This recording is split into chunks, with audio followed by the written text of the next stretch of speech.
All right, everyone. Thank you so much for coming back. Hopefully you had a nice little break, final networking break, but more networking after the next couple of sessions to get everybody done. If you love the breaks and you're happy and fed and hydrated, now's the time to fill out your evaluations. Encouraged to do this in the positive way. It is a great pleasure for me to sit down with Giles Palmer for this final session and do one of our lightning rounds because he's agreed to a no-holds-barred, really tough conversation. So, yes, I have. Let's see how this goes.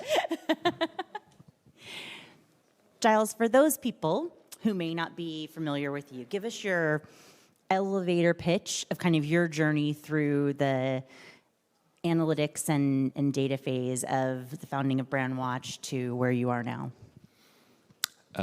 In 2000, April 1st, 2000, I started a company with three other friends of mine in Brighton, in the UK. They were all PhD computer scientists. I was a physics graduate, but I was also a trained accountant, so I was the guy doing the numbers and the selling, and they were, and actually a little bit of the early software development, but not much. And we built systems for people, and we did that for 5 years. We basically learned how to build software. And then two of those guys went back into academia, another one joined Google. So that kind of left me in 2006 thinking, what am I going to do? The company was okay. You know, we grew to like 2.5 million a year in revenues or something like that. So it paid our, you know, we made a living out of it. We never took any funding or anything. It was just a group of us sort of building stuff. But I was like, by that time I was about 35, and I thought I wanted to build a product company. So in 2006, late 2006, we'd already built a search engine, or the back end of a search engine, and indexer and all that kind of stuff for the UK government, and we had the rights to use the code. So I thought, well, what can we do with this? And I was speaking to a friend of mine who was running a search agency, like, you know, getting paid to bump people up their Google results page, and I said, we've got this search engine. I don't know. I'm thinking about what to do with it. I think that the world of sort of, it was called consumer-generated content back then, but what then became social media. I was like, I think this is growing, and brands don't know what's being said about them. What do what are you guys doing? And he said, well, we get brands up Google rankings. I said, what if it's negative? You know, that can't be good. He went, no, not if it's negative. We have to get it down.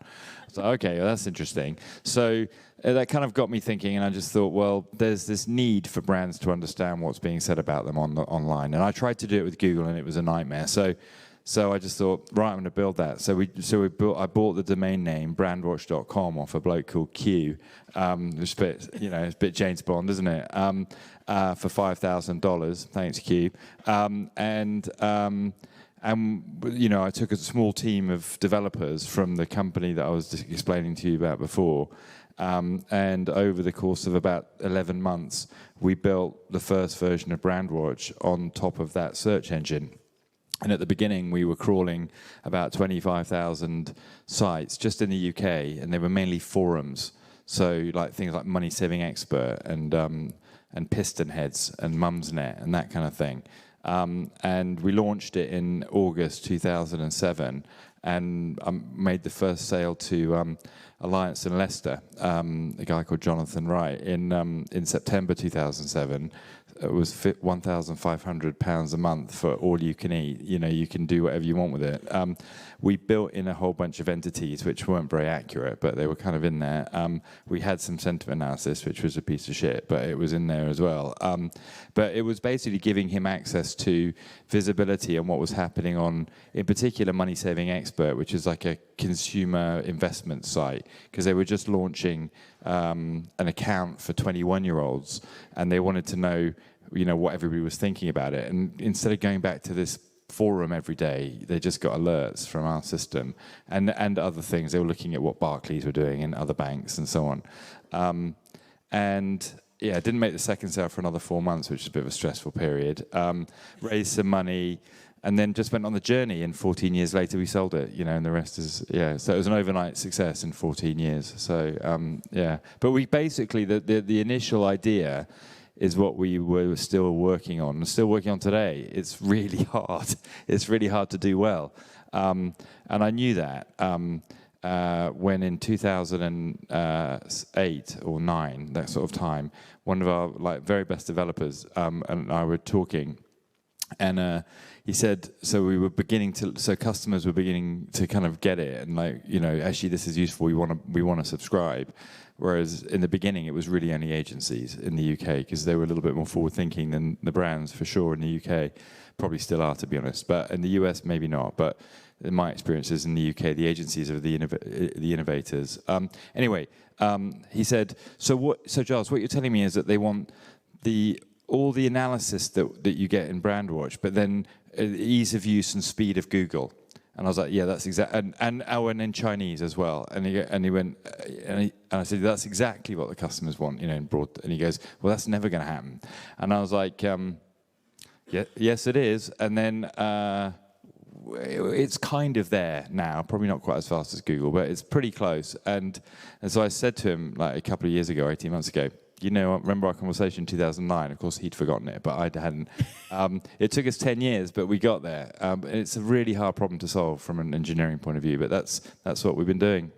Long answer to a really short question. Sorry. No, it's a great answer, because I think it's we talk about language and journey for all of the brands, and that's a brand that is so relevant to so many people that it has to be included as part of that story. So it's the perfect answer.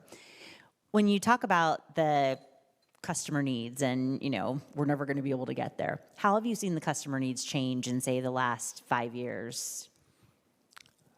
I would say that the stratification of maturity and sophistication within even the Brandwatch customer base is remarkable. It's quite unusual to find 5 years ago, it was quite unusual to find large brands who were really going all in on the kind of stuff that Alison was talking about, like experts, significant budgets, figuring out how to make data interoperable, and so on. And we've been lucky enough to work with Unilever for the last 5 or 6 years, maybe even a bit longer. And they put an enormous amount of money into what they call their people data centers in 2000 and, I don't know what, 8 or 9, something a long time ago. They hired Capgemini and put a ton of money in. So I've seen, and their thesis there was, we're having to rent data from the ad networks every time we want to speak to people that we already know are our customers. And Amazon have made this even worse, right? If you sell on Amazon and you use their fulfillment and so on, they don't even tell you who they've sold their product to, right? Your product to. They fulfill it. They just give you the money. So there's this massive challenge around first-party and third-party data. And so Unilever started building this, big database of people who they're engaging with, and whether they've got permission, GDPR type permission to use their information, to contact them, and so on and so forth. And I've seen this as a trend. Maybe Unilever was the first that I saw doing it at scale, but then other companies, are doing it to a larger or lesser degree. It's easier in B2B land, obviously, because you have fewer customers. But if you're a global B2C, it's actually very, very challenging. So I see that as an evolution. The data ownership, data cleaning, data permissioning, and then how you utilize that data in a cost-effective way so that you're not having to rent it off the big networks the whole time. Again, what Alison was saying, I see data science and analysis being increasingly in-housed or skills being developed within customers and within agencies. What else? I see the interoperability of data within organizations. So this is all data. But then what that also points to is the blending of departments, right? So 15, 20 years ago, you'd have your customer success department and your marketing department, and they were in different buildings. They're in different continents usually, you know, customer success or customer support, often in India, and marketing, you know, close to the customer. These things are beginning to come, you know, are coming together, not beginning to, across in many, many customers, because it's easier to, it's cheaper to retain and resell to an existing customer than it is to, so, you know, but the organizations have got to get out of their own way because, you know, they've outsourced it and it's in its silo, and that's very challenging. So I'm seeing like PR and marketing blending and merging together into customer support, customer success. So it's insanely interesting how data and roles and all these sorts of things are sort of becoming more fluid inside organizations. But then you've got the IP and the ownership and the ability to execute large data sets in real time. You know, can you actually use them? Have you got the tools to use them? Anyway, sort of rambling there a bit, but those are some of the things I've seen. No, I think that's perfect. And yesterday there was a session talking about, you know, the partners and the data professionals at agencies and the end user. And so it was, part of that conversation is, you know, I don't care what your charts and graphs are. I don't care what your, you know, layers that you've done over the data. I just want the raw data. How have you seen that change in the evolution from Brandwatch and Eventor at Cision now that you're navigating that? Is there still that, you know, growing trend for people that they want a certain report to be included in the software, or is it you're seeing a trend towards that raw data acquisition that they're really looking for? Ooh, I'm not sure, actually, is the answer to that. I think it depends on the role. I think marketers and market researchers want faster, cheaper insights, tools. They don't want to download raw data sets and screw around with them in R and Python and so on and so forth. They just want, like, give it to me now. My budget's getting reduced and I'm being asked to do more market research and more insight generation than ever before. So I need faster. So that's about utility of tools and cost. And then the marketers, the activation, the ad guys who are really spending enormous amounts of money, but are wanting to get away from this sort of rental of my customer sort of thing that I was mentioning. They're increasingly backed by engineers and data scientists sucking large amounts of data into their own sort of data warehousing applications and joining it up with their CRM system and so on and so forth. So I think it depends on the use case. I see both of those two things like growing, but in different ways. And, you know, Rob was on stage shortly ago talking about how if we don't figure out this path forward in a meaningful way for the customer to be able to give them those insights, that we can be assured that Deloitte, and Gartner, and, you know, those agencies will. How have you seen the maturity of the partners and the providers in the space to be able to meet that demand? How far behind do you think we are? What are our chances of, you know, navigating the next 2 years without being kind of offset by some of these larger consulting agencies that are doing larger data models, Salesforce, how they're doing that integration?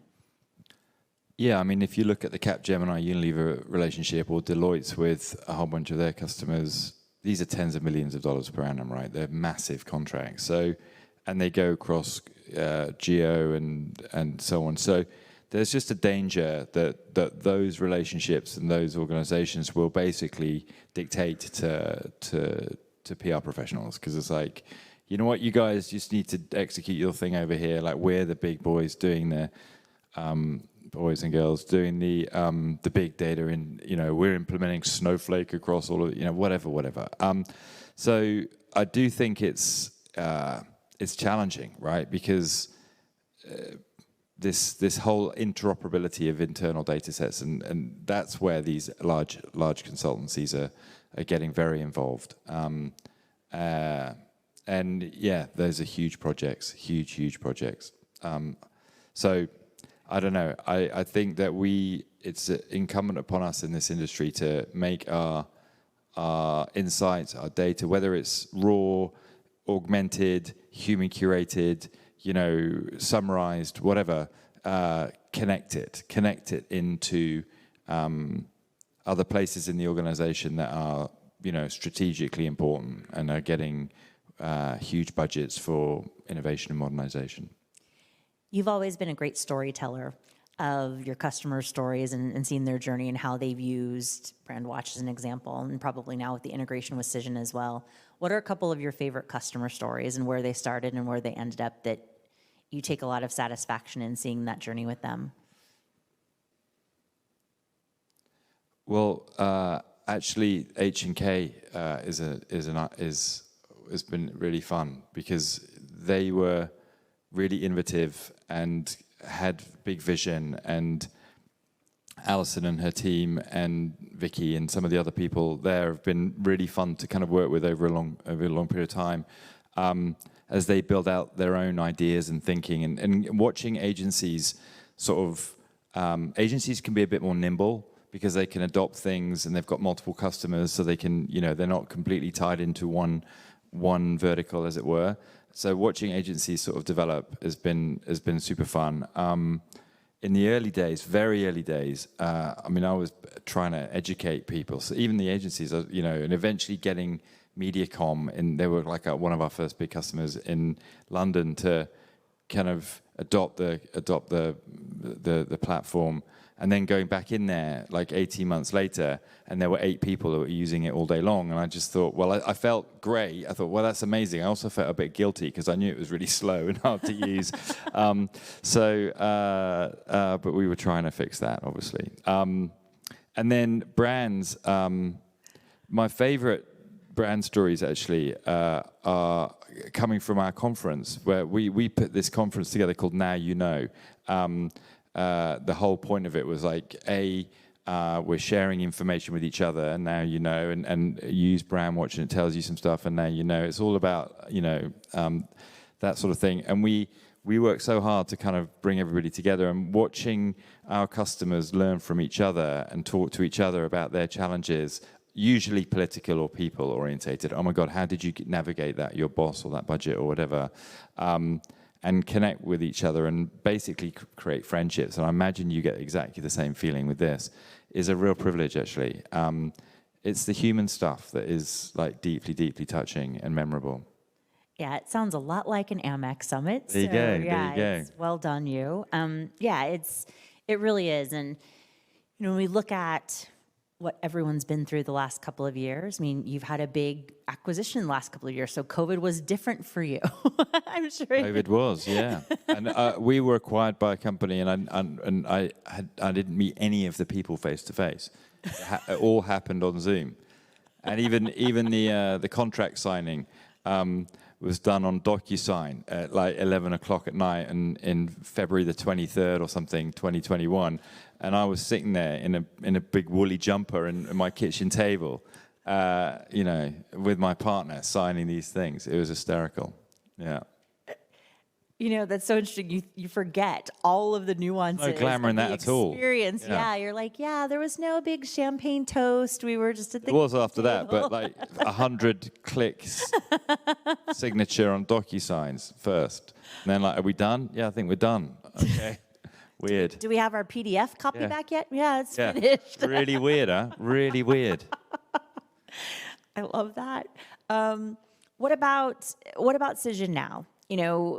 How are you guys navigating? Who's in charge of the roadmap? What do the next 2 years look like? Okay, Cision is. I think of Cision in 4 buckets. So you've got PR Newswire distribution business. The Brandwatch business. So Brandwatch was merged with Falcon when Brandwatch was acquired.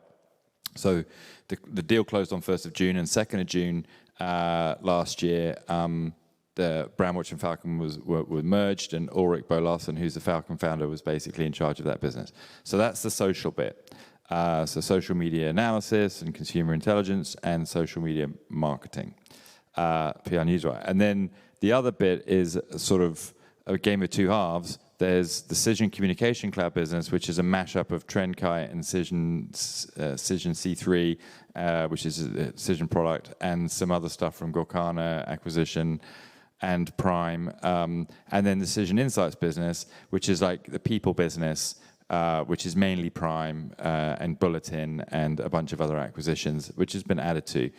And the challenge that Cision, so PR Newswire is going great, Brandwatch is going great. The challenge that Cision has got is to rationalize all of that and make that into a really tight, single platform business, which is like innovation focused. And there's a bit of, what's the right word?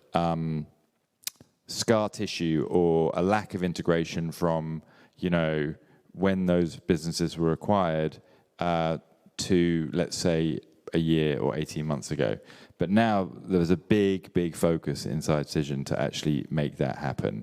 It started with Abel Clark, the CEO that was given the job when Platinum acquired it at the end of January 2020. I think he joined maybe 3 or 4 months after that. And he put a team together, and that's the focus. I took over the insights business for 9 months, and we replanned that and came up with a strategy for that. And there's a huge focus is on, okay, what does the Cision software business look like in 2-3 years' time? So there's a ton of work going on around that right now. And who's in charge of that? Jay Webster's the main guy, who's the chief product officer. What was the transition of being an entrepreneur with Brandwatch, with a successive first client at £1,000, 4 months later, next paying client, to being owned by a venture capitalist firm? A venture capitalist or private equity? I'm sorry, private equity. Okay. I had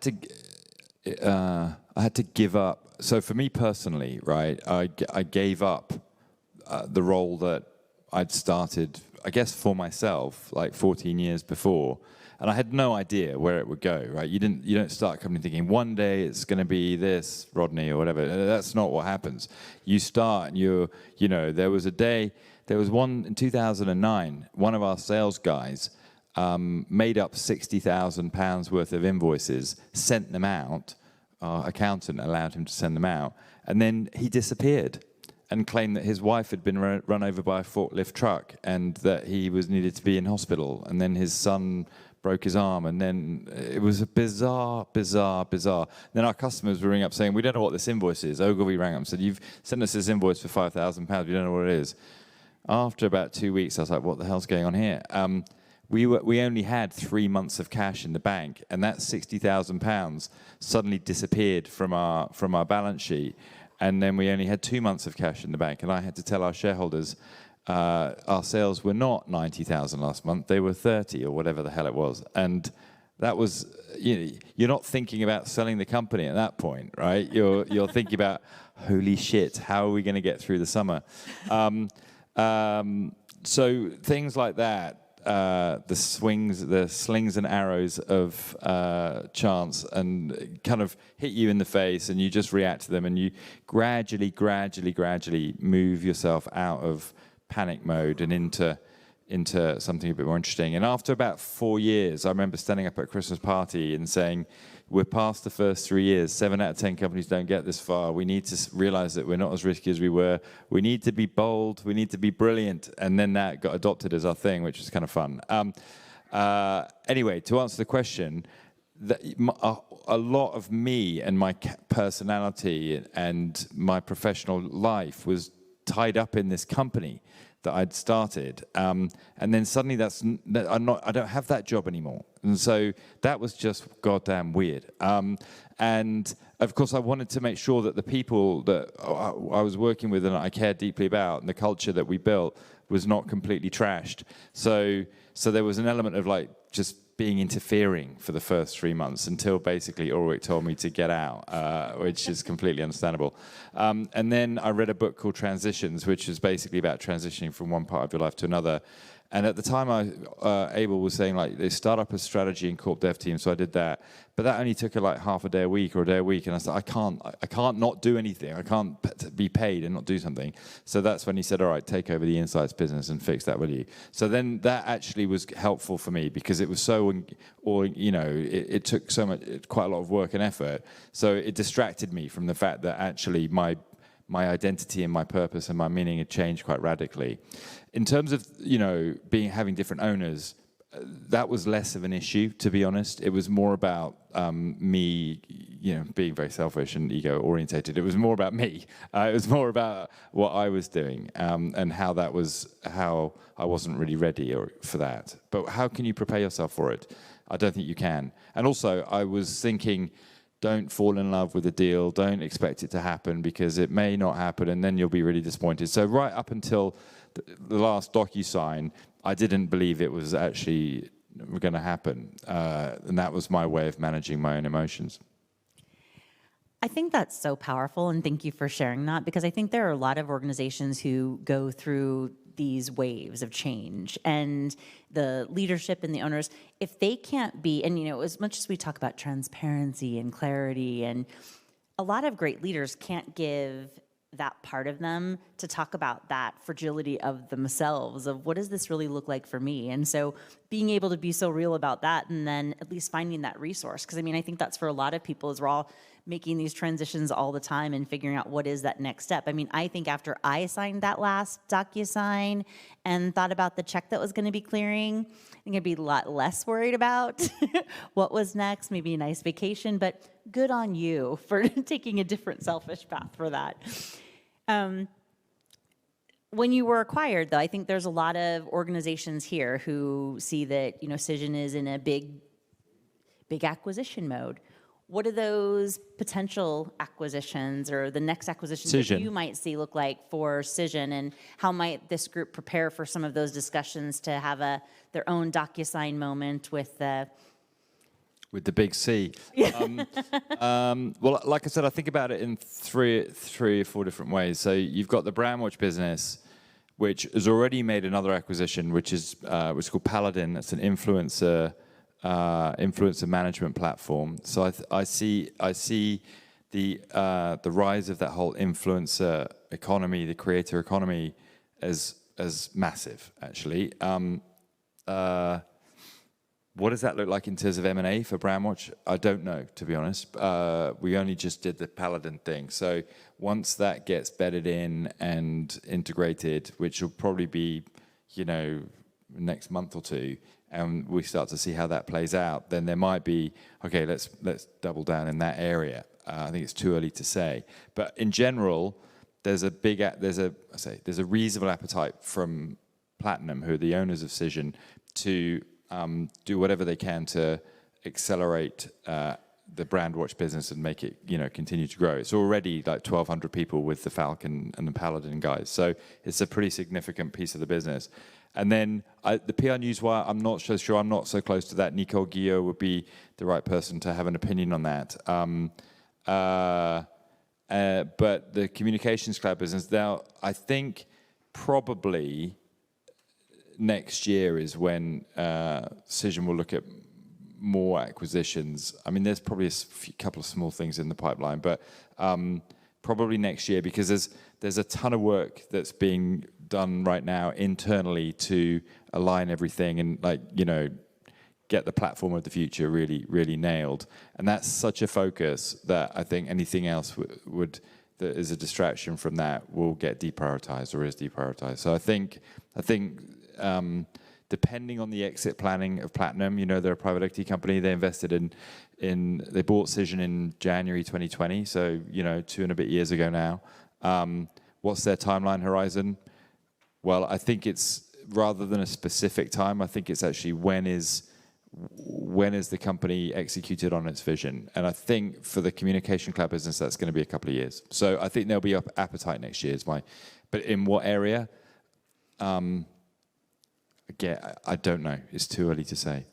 Just always good to get your thinking on it. I know that, that's always a source of conversation during the networking of, okay, who's next? What is that going to look like? How does that change the dynamic of the industry? And we all wait for that, January 1st. Yeah, Cision wanted to get more technology orientated and more social, which is what Brandwatch was all about. And I don't think those two things have changed, because I think that Cision, and I think all of us, see those two, those are trends: more technology, more data, and more direct to consumer, social, whatever you want to call it.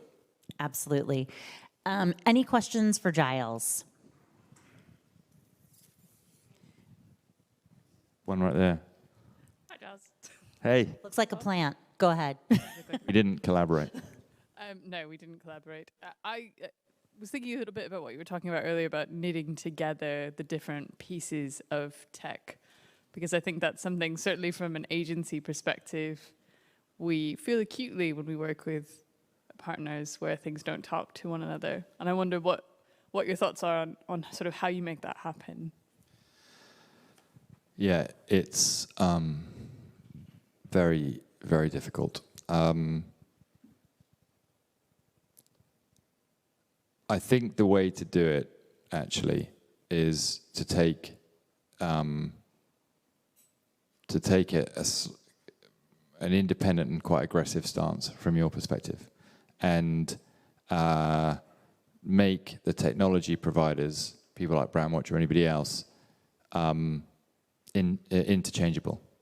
Now, that's not always possible. So, you know, if you've got your quid visualizations and the fact that they do their augmentation better than anybody else right now, then good on them. They've innovated, and that is they're very sticky as a result. But assuming that other organizations can catch up with that and maybe overtake it or whatever, then building your setup to be as, you know, oh, we'll take this plug out and plug it into this thing over here, is super important. And how do you do that?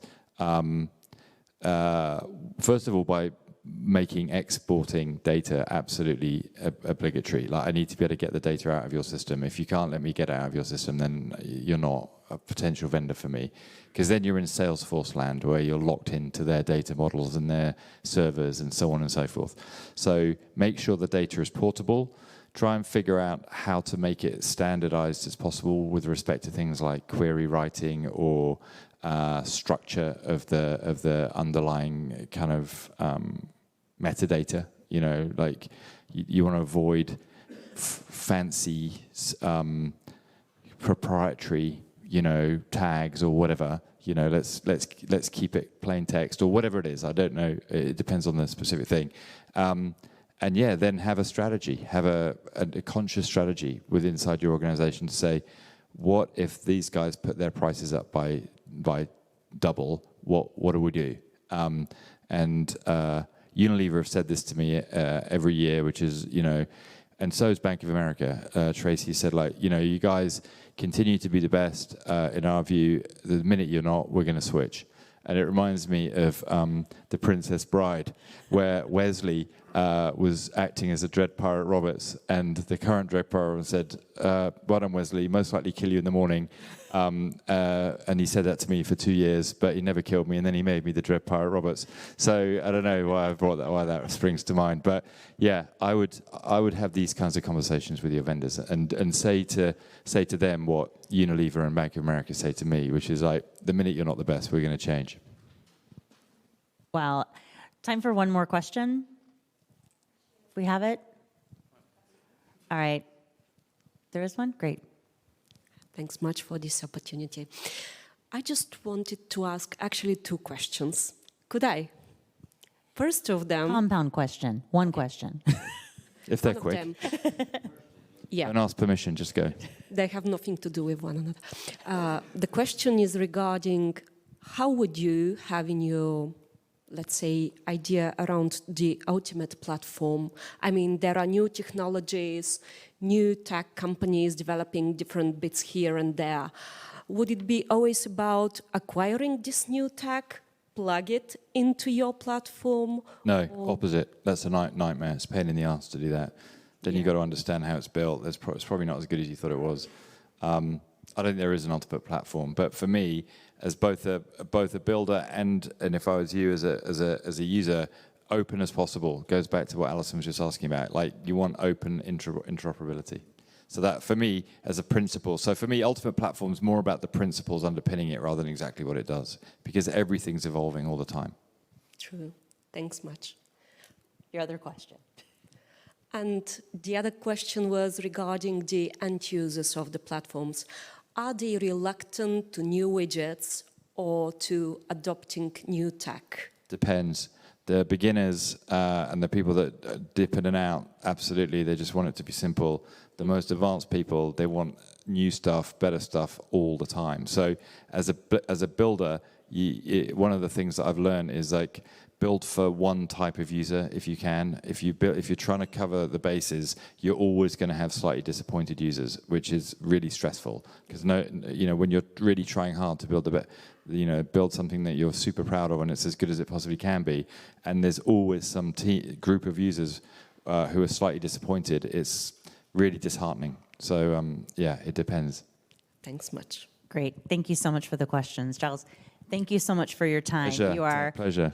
Forever charming and lovely to think with and to hear you speak about it. I think the first time I heard you speak was at an AMEC summit. And, thinking about your approach to how you tackle that and then seeing your success, it is a pleasure. And it is so lovely to have you on stage, and we hope we can continue to count on you. That's extremely kind of you. Thank you so much, Johna. Thank you so much.